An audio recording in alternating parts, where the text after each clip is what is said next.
Selamat siang, kembali bersama saya Novida Doma SPD, calon guru penggerak angkatan 10 Kabupaten Sika dari SMA Seminari Maria Bunda Segala Bangsa. Pada hari ini saya akan melanjutkan kegiatan saya, yaitu pasca observasi bersama rekan sejawat saya, Ibu Felixia Wiswota. Dan juga telah hadir bersama-sama dengan kami pengajar praktik saya, Ibu Katarina Sadim SPD. Baik, berikutnya kami akan melakukan kegiatan pasca observasi. Selamat siang Ibu Elis. Selamat siang juga Ibu Novi. Bagaimana kabar Ibu Elis hari ini? Puji Tuhan, kabar hari ini baik. Baik Ibu Elis, hari ini kita bertemu lagi ya setelah 2 kali pertemuan kemarin pada kegiatan pra-observasi dan juga pada kegiatan observasi. Pada kegiatan pasca observasi ini, tujuan pertemuan kita hari ini adalah bagaimana untuk mengevaluasi dan juga merefleksikan kegiatan observasi yang sudah dijalankan kemarin bersama peserta didik kelas 11 MP di Sosiologi. Baik Ibu Elis, untuk pertanyaan yang pertama ini, bagaimana perasaan Ibu Elis ketika sudah selesai melaksanakan kegiatan observasi bersama peserta didik? Untuk kegiatan selama proses pembelajaran saya di kelas 11 MP Sosiologi, awal saya merasa tegang. Setelah berjalannya waktu, akhirnya semuanya berjalan dengan baik dan sampai selesai. Baik Ibu Elis, puji Tuhan ya, walaupun di awal Ibu Elis merasa tegang ya dengan kegiatan observasi kemarin, tapi akhirnya bisa berjalan dengan baik dari awal sampai akhir pembelajaran.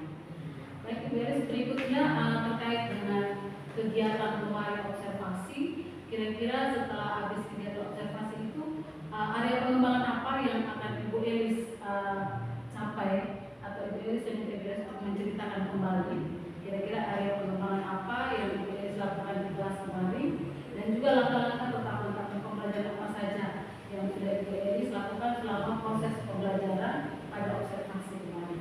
Oke, baik Ibu Novi. Untuk dalam area pengembangan itu, yang pertama itu saya membuat perangkat pembelajaran. Yang kedua itu untuk area pengembangan itu ada 2, pengetahuan dan sikap. Kalau untuk pengetahuannya di sini, di mana peserta didik akan mendeskripsikan konsep kelompok sosial.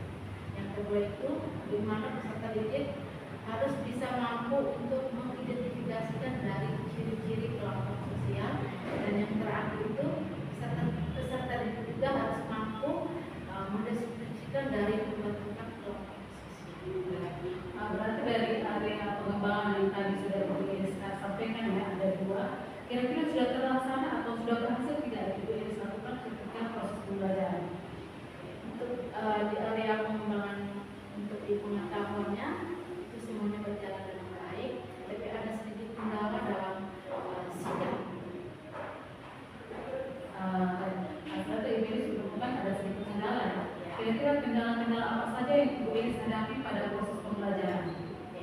Untuk kendala yang saya alami pada saat pembelajaran ini, yang pertama dalam sikap ini, yang pertama itu bagaimana mereka harus berdiskusi dalam kelompok. Tapi ketika dalam berdiskusi berlanjut itu ada beberapa anak yang tidak terlibat aktif dalam diskusi kelompok. Mungkin di situ dalam pembagian kelompoknya terlalu banyak. Dan ternyata yang menjadi kendala itu kalau kita tidak aktif sampai sekali ini. Dari yang sudah Ibu sampaikan, kira-kira tindak lanjut apa yang akan Ibu Elis lakukan? Jadi tindak lanjut yang akan saya lakukan itu bagaimana dalam berdiskusi kelompok itu kita harus membagi anak melihat dari gaya belajar. Yang kedua mungkin harus bisa membagi kelompok kecil. Jadi tidak selamanya kalau terlalu banyak kelompok itu kan pasti 1-2 anak saja yang bekerja, yang lainnya pasti tidak terlibat. Jadi di situ harus betul-betul membagi, harus sesuai dengan gaya belajarnya, harus mungkin dari tampilan dalam proses konten, jadi seperti itu. Sehingga anak itu menarik untuk bekerja. Luar biasa ya.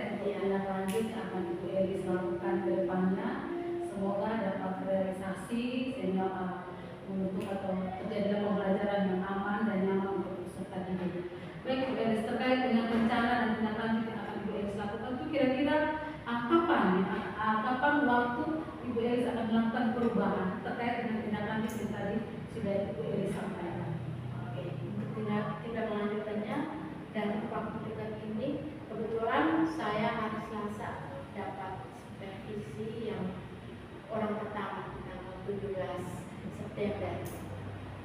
Luar biasa, jadi langsung bisa menerapkan tindak lanjut pada supervisi semester ini ya.